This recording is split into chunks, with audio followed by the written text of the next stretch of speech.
Break में जाने से पहले जो हमने आपको बड़ी खबर दी थी वो कुछ ही पलों में आपके टीवी स्क्रीन पर आने वाली है। वो पल, वो लम्हा जिसका लाखों लोगों को कई दिनों से नहीं बल्कि कई हफ्तों से इंतजार था।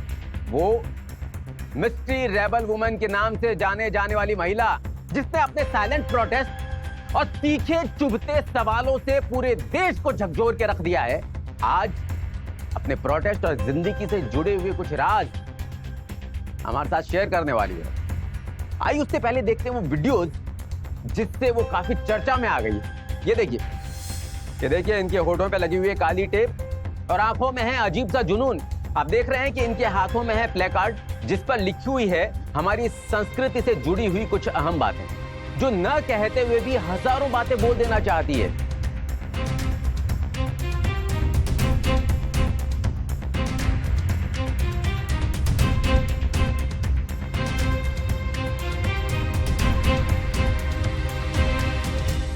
तो आइए कोशिश करते हैं वो शख्सियत जिन्होंने इतने सारे संगीन सवाल खड़े कर दिए हैं, क्या उन्हें खुद अपने सवालों के जवाब मालूम भी हैं या ये सिर्फ एक पब्लिसिटी स्टंट बन के रह जाएगा। आज आपको पहली बार इनका नाम मालूम चलने जा रहा है, तो स्वागत कीजिए।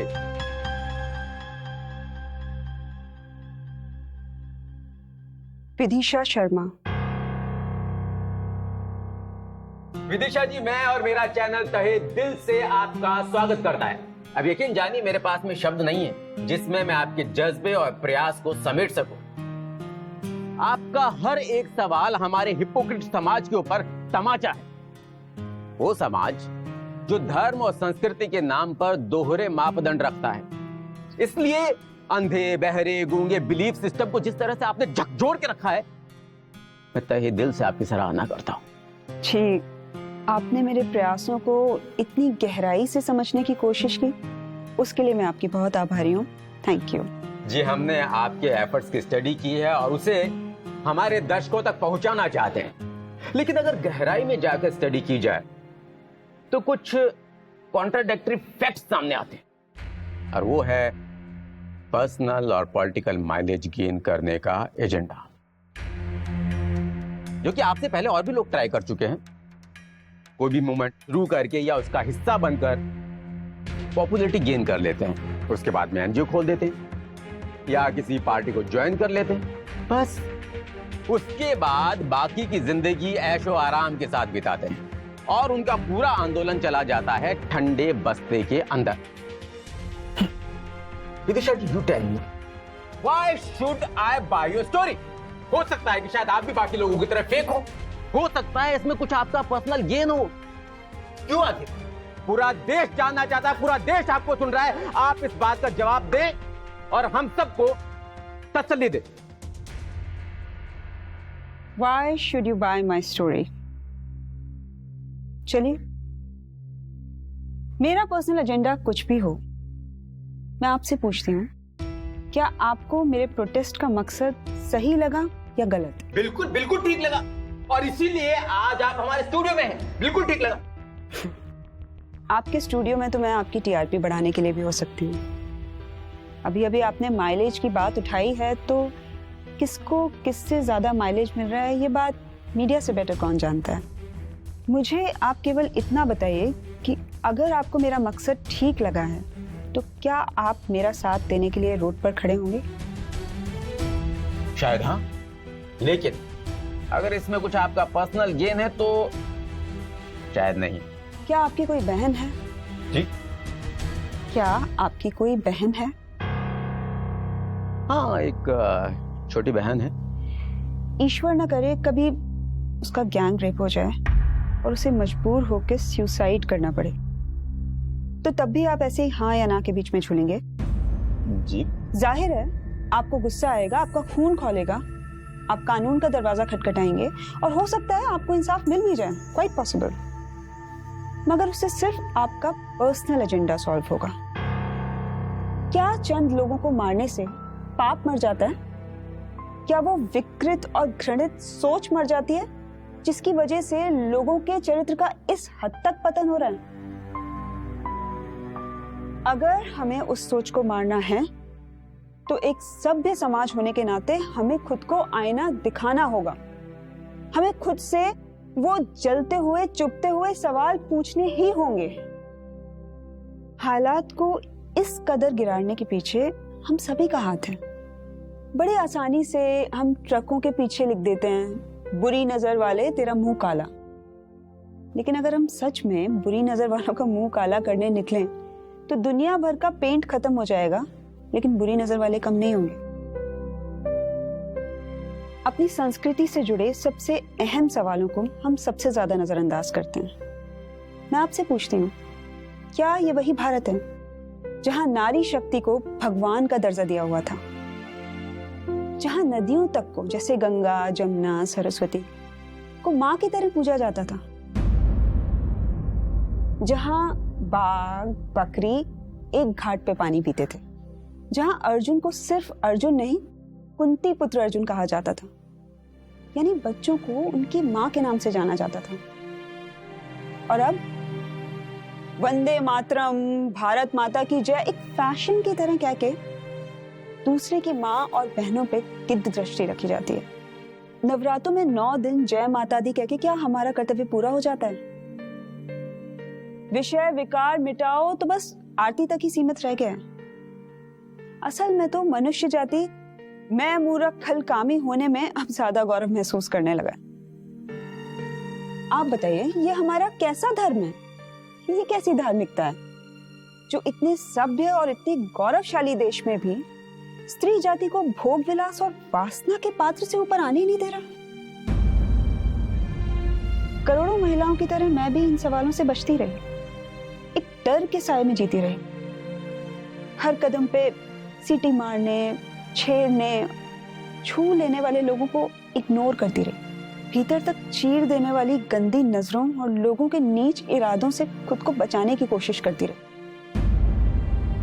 लेकिन एक रात उन्हीं को कुछ और ही मंजूर था। एक ऐसे दर्द का सामना करना पड़ा जिसके बाद इंसान दर्द और पीड़ा से ऊपर ही उठ जाता है।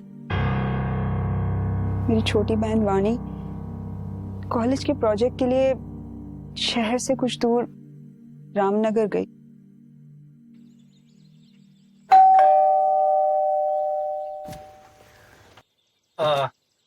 हाय वानी। कृष्णा, हेलो। नमस्ते। नमस्ते। Please come.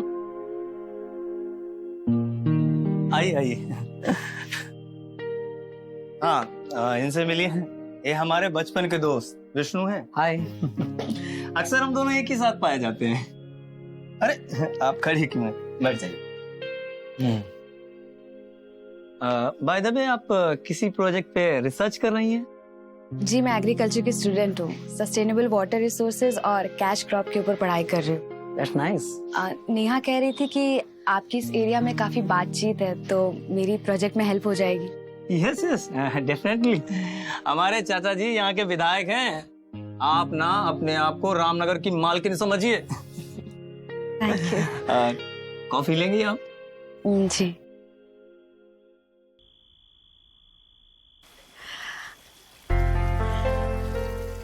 हाय दी। हाँ, मैं अच्छे से पहुंच गई हूँ। The house is good and the room is also good. हाँ, लोग भी बहुत अच्छे हैं सब। हाँ दीदी, हाँ मैं अपना ध्यान रखूंगी, बाहर का कुछ नहीं खाऊंगी, ड्राई फ्रूट्स पॉकेट में रखूंगी, रोज फ्रूट्स खाऊंगी, ढेर सारा पानी पीऊंगी and before sunset back to the room. ठीक है? गुड नाइट, सो जाओ। Love you. बाय।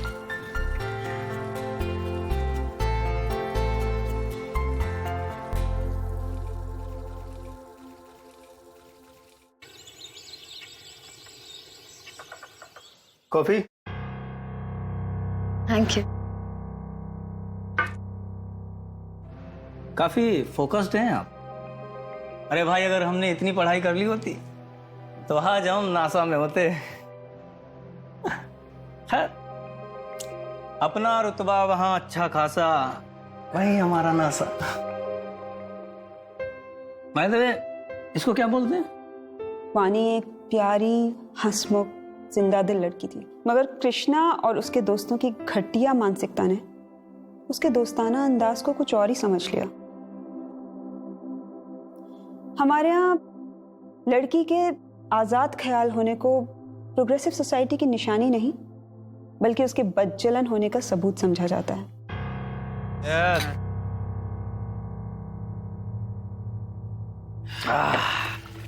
वानी, अरे भाई का बर्थडे। अरे आइए वानी जी, आइए। नहीं थैंक यू। अरे आइए ना। मैं ठीक हूँ, मैं पीती भी नहीं हूँ। अरे जॉइन अस, कम ना। अरे आइए। अरे बैठिए बैठिए। अरे बैठिए, कम ना। अरे जॉइन अस प्लीज, कम। एक ड्रिंक तो आज आपको लेनी पड़ेगी। बना पैक बना। लीजिए वानी। मैं नहीं पीती। अरे मेरा बर्थडे, आप कैसे मना कर सकते? लीजिए। I don't drink. अरे लीजिए ना। मुझे नहीं पीना है। अरे एक पैक बस। पर मैं पीती ही नहीं हूँ। Thank you. एक पैक। मैं नहीं पीती हूँ। भाई का बर्थडे पीना तो पर मैं नहीं पीती हूँ। मुझे यप।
हाँ। अरे एक बात बताओगे यार? यार वो किसी को बता तो नहीं देगी? अबे डर गए रो बे, हैं? अरे इतना आसान नहीं होता लड़की को ये सब बताना। अच्छा एक बात बता, ये क्या हम लोग पहली बार कर रहे हैं? आज तक कोई लड़की पहुंची है पुलिस के पास? नहीं ना? हाँ लोग अगर पहुंच भी गई, अरे सुनेगा कौन? अच्छा ये बता, तेरा बर्थडे गिफ्ट कैसा लगा? यार भाई था तो जबरदस्त यार। चीयर्स बस, लास्ट चीयर्स। या चीयर्स। हर पढ़े लिखे नागरिक की तरह हमने भी कानून का दरवाजा खटखटाने की कोशिश की, लेकिन कानून के रखवालों के वाहियात सवालों और बेशर्म रवैये ने हमें हमारी नजरों में गिराना शुरू कर दिया। हाँ वैसे हुआ कब? कितनी बारी आपको बता चुकी, आप क्यों एक ही बात बार बार? अरे मैडम उनको बोलने दीजिए ना। हाँ बोलिए। वो उस दिन, अरे मैडम बोलिए, टाइम नहीं है हमारे पास। उस दिन वहां पर अच्छा वो सब छोड़िए, आपकी रेप वाली कहानी में कुछ दम नहीं लग रहा मैडम। क्या मतलब आपका कहानी में दम नहीं लग रहा? आपको एक कहानी लगती है? अरे मैडम उनको बोलने दीजिए ना। अच्छा बताइए, रेप था या भी फिर नहीं? हमारा बोलने का ये मतलब नहीं है कि आजकल की लड़कियां पहले तो यू नो, आप समझ रही हो क्या बोल रहा हूँ? हद होती है, एक लड़की रोज आके आपके पास एक ही बात अरे मैडम आप आ जाइए। आप इस तरह नहीं कर सकते।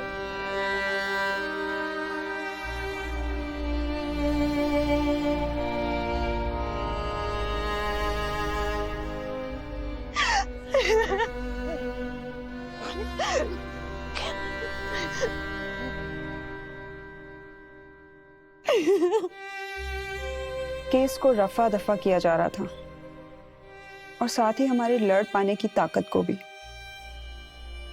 आखिरकार 6 हफ्तों से चल रही जिल्लत और बदनामी वाली लड़ाई को वानी ने अपने 6 फुट के दुपट्टे से हमेशा के लिए खत्म कर दिया।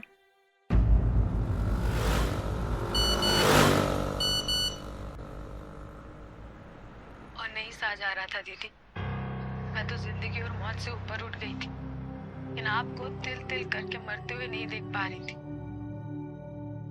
जिंदा लाश बनती जा रही थी आप, लेकिन मुझे आपसे ढेर सारी हिम्मत और शक्ति की उम्मीद है। पिछले कई दिनों से लग रहा है कि पूरी इंसानियत को झकझोरने के लिए ये छोटी मोटी कैंडल नहीं, एक महायज्ञ होने की जरूरत है। और वो महायज्ञ शायद मेरी ही आहुति से शुरू। अपना ख्याल रखिएगा दीदी, भगवान आपको हिम्मत दे।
तो इसका मतलब लगभग आप पूरी तरह से टूट चुकी थी। आपके जीवन में कुछ नहीं बचा था। तो फिर कैसे मतलब आपने? ईश्वर अपने संदेश को जन जन तक पहुंचाने के लिए सही पात्र चुनता है। मेरा टूट जाना कहीं ना कहीं मेरी परीक्षा थी, क्योंकि उसके बाद मुझे ईश्वर के अवतार से रूबरू होना था। ईश्वर का अवतार? तो आपका मानना है कि ईश्वर का कोई स्वरूप इस धरती पर है। भगवान ने जैसा कि गीता में कहा है कि जब जब धरती पे पाप बढ़ेगा, जब जब धर्म की हानि होगी, वो पुनः अवतार लेंगे। तो क्या वो अवतरित हो चुके हैं? और अगर हो चुके हैं तो हमें कैसे पता नहीं चला अभी तक?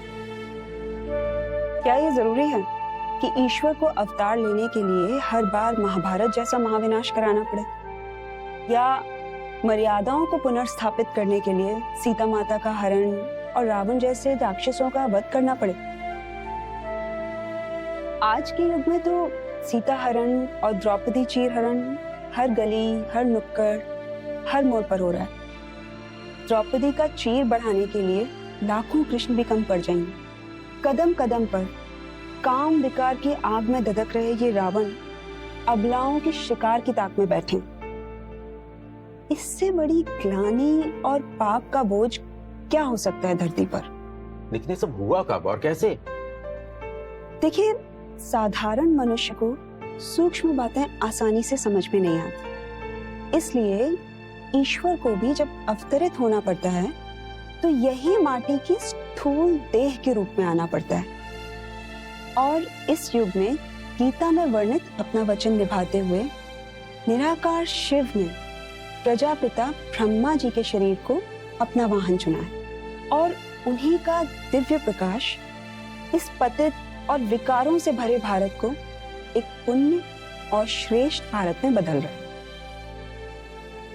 और मैंने इस अवतार की महिमा को समझा जब कुछ ही दिनों पहले एक दिव्य विभूति ने मेरा हाथ थामा और मुझे पास ही के एक ब्रह्मा कुमारी ध्यान केंद्र ले गई।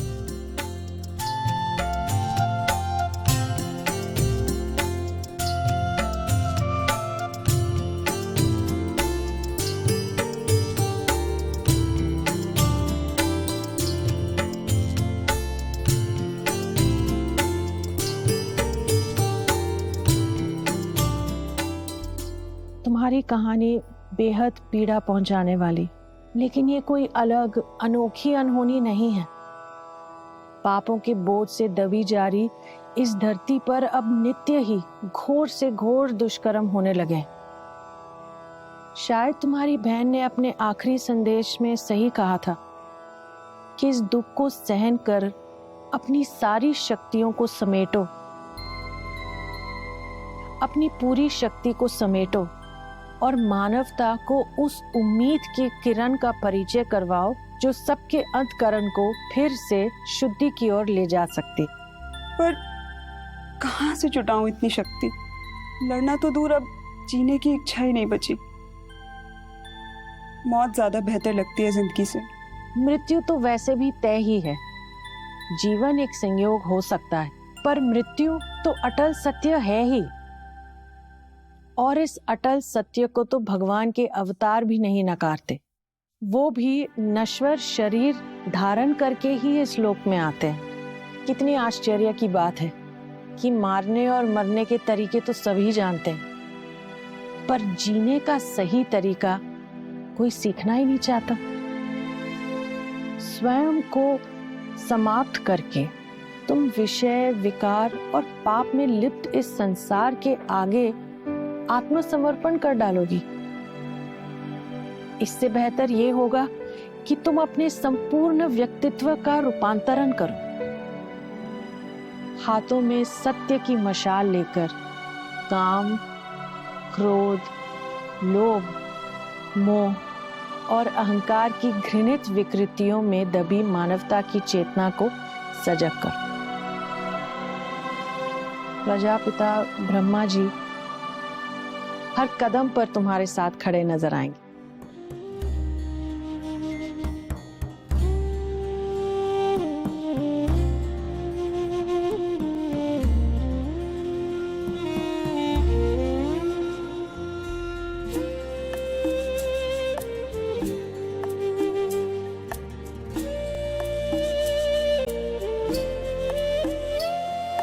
तुम सृष्टि के ज्ञाता हो, वरदानों के दाता हो।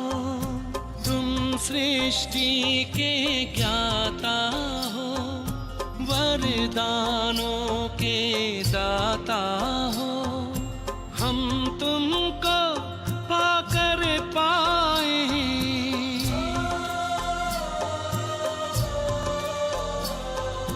हम तुमको पाकर पाए, गति सदगति उपहार। महिमा अपरंपार, तेरी महिमा अपरंपार।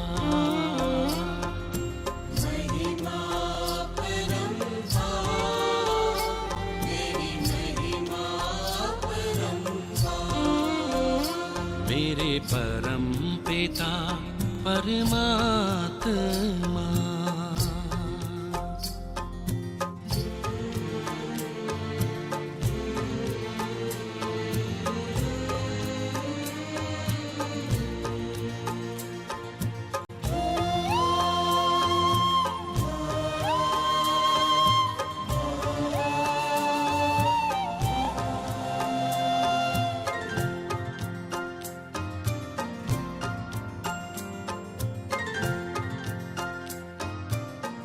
ओम शांति। जीवन अचानक इतना सरल, इतना सहज हो जाएगा, मैंने कभी कल्पना भी नहीं की थी। यहाँ पर रहकर तुमने काफी सारी बातें अनुभव की होंगी, किंतु इस सात्विक और पवित्र जीवन शैली का जो सबसे अद्भुत प्रभाव होता है वो होता है मनुष्य की मानसिकता पर। जीवन में जिन वस्तुओं को हम कीमती मानकर चल रहे थे वो हमें तुच्छ सी लगने लगती हैं, और जो चीजें हम मुफ्त की समझकर चल रहे थे उनको हम दरकिनार कर देते हैं, नजरअंदाज कर देते हैं, जब तक हमें इस बात का पता नहीं चलता कि दरअसल वो ईश्वर की दी हुई अनमोल शक्तियां हैं, और ईश्वर की दी हुई उन अनमोल शक्तियों और साधनों का हम सही आदर करना सीख जाते हैं। बरसों से चलते आ रहे गलत संस्कारों को, भौतिक व सामाजिक मापदंडों को हम अपना आदर्श बनाकर भेड़ चाल में बस चलते आ रहे हैं, तो उत्कृष्ट स्तर के विचार कहाँ से अपना स्थान बना पाएंगे। जीवन में लर्निंग से भी ज्यादा महत्व अनलर्न करने का है। ध्यान और योग बल के द्वारा विकारों और इंद्रियों की गुलामी वाले संस्कारों की परतें खुरच खुरच कर निकाल फेंकनी है। लेकिन विलासिता और इंद्रियों की तुष्टिकरण में डूबा हुआ मनुष्य अपने अंत समय तक भी अपनी प्रवृत्तियों और संस्कारों में जीवन की किरण को ढूंढता रहता है।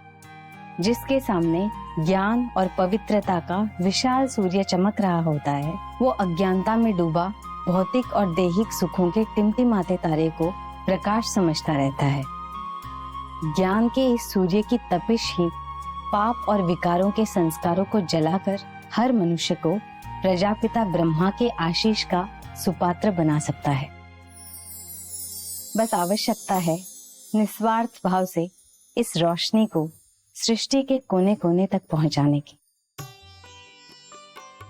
ब्रह्मा कुमारी समुचे विश्व में एकमात्र पथ प्रदर्शक संस्था है, जहां परमात्मा निर्बल अबला नारियों को योग बल के माध्यम से सशक्त सबला बना रहे हैं, और उनके द्वारा आगे लाखों मनुष्यों को श्रेष्ठ आचरण और देवताई गुणों से भर रहे हैं।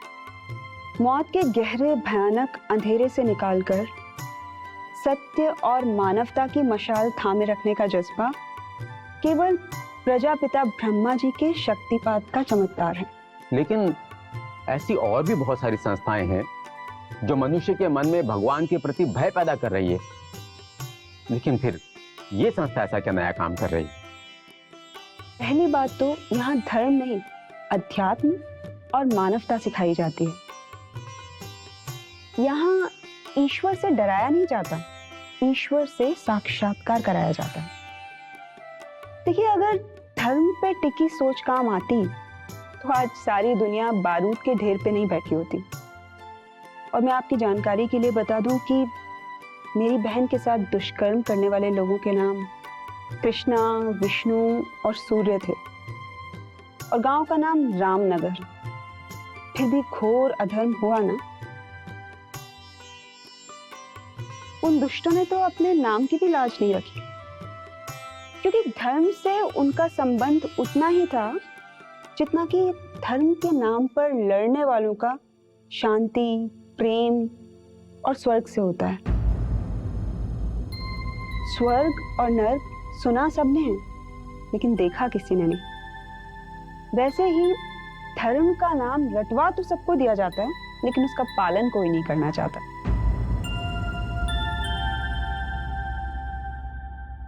तो मतलब कुछ गंभीर घटित होने वाला है। अगर मैं इस बात पे यकीन करूं कि भगवान ने गीता के वचन के अनुसार अगर प्रजापिता ब्रह्मा जी के रूप में अवतार लेकर अपना संदेश दे दिया है, तो मुझे इस बात पे भी यकीन करना पड़ेगा कि विश्व में बड़े स्तर पर कुछ महापरिवर्तन होने वाला है, क्योंकि प्रलय के बाद में ही नए स्वर्णिम युग की शुरुआत होती है। आपकी चिंता बिल्कुल सही है। सृष्टि प्रलय के द्वार पे ही खड़ी है। आप सोचिए ना, जब एक 4 साल की बच्ची और 80 साल की वृद्ध महिला के साथ दुष्कर्म हो रहा है, तो ये प्रलय का ही संकेत है। पर भगवान इतने निष्ठुर नहीं हो सकते कि परमाणु युद्ध या किसी प्रकार की घोर विपदा डालकर संपूर्ण मानव जाति को ही नष्ट कर दे। नहीं, मैं नहीं मानता। आपसे ये किसने कहा कि हर प्रलय में समुची मानव जाति के नष्ट होने की आवश्यकता है? जीवित रहना तो हम सभी का जन्म सिद्ध अधिकार है ना? लेकिन पुण्य आत्मा ही प्रलय के भवसागर को पार कर पाती है। पाप आत्माओं का उसमें डूब के मरना निश्चित है। अभी भी मानव जाति के पास अवसर है कि वो अपने अपने कर्मों को भगवान शिव के माध्यम से प्रजापिता ब्रह्मा के दिव्य तेज की अग्नि में तपा के सदाचार की राह पे चलते हुए विषय और विकार के अधम जाल को काट डाले। देवत्व के पुण्य मार्ग पर चलना इतना भी कठिन नहीं है और ये बिल्कुल भी जरूरी नहीं कि स्वयं के रूपांतरण के लिए हर किसी को मेरी जितनी बड़ी कीमत चुकानी पड़े। इस दिव्य चेतना से भरी जीवन शैली को अपना अस्तित्व सौंप दीजिए, फिर देखिए एक स्वर्णिम कल हम सभी का स्वागत कर रहा है। मनुष्य जाति के लिए अंतिम अवसर है। यदि अब भी हम भोग विलास और विषय विकारों के जाल से बाहर नहीं निकल पाए, भौतिक सुखों की लालसा वाले संस्कारों को नहीं काट पाए, तो आने वाले स्वर्णिम युग के द्वार हमारे लिए सदा सदा के लिए बंद हो जाएंगे। ऐसे उम्मीद भरे पॉजिटिव नोट के साथ में आप लोगों को छोड़ते हुए ये बुलेटिन यहीं पे समाप्त होता है। अपने अंदर झांकिए और चिंतन कीजिए। ओम शांति।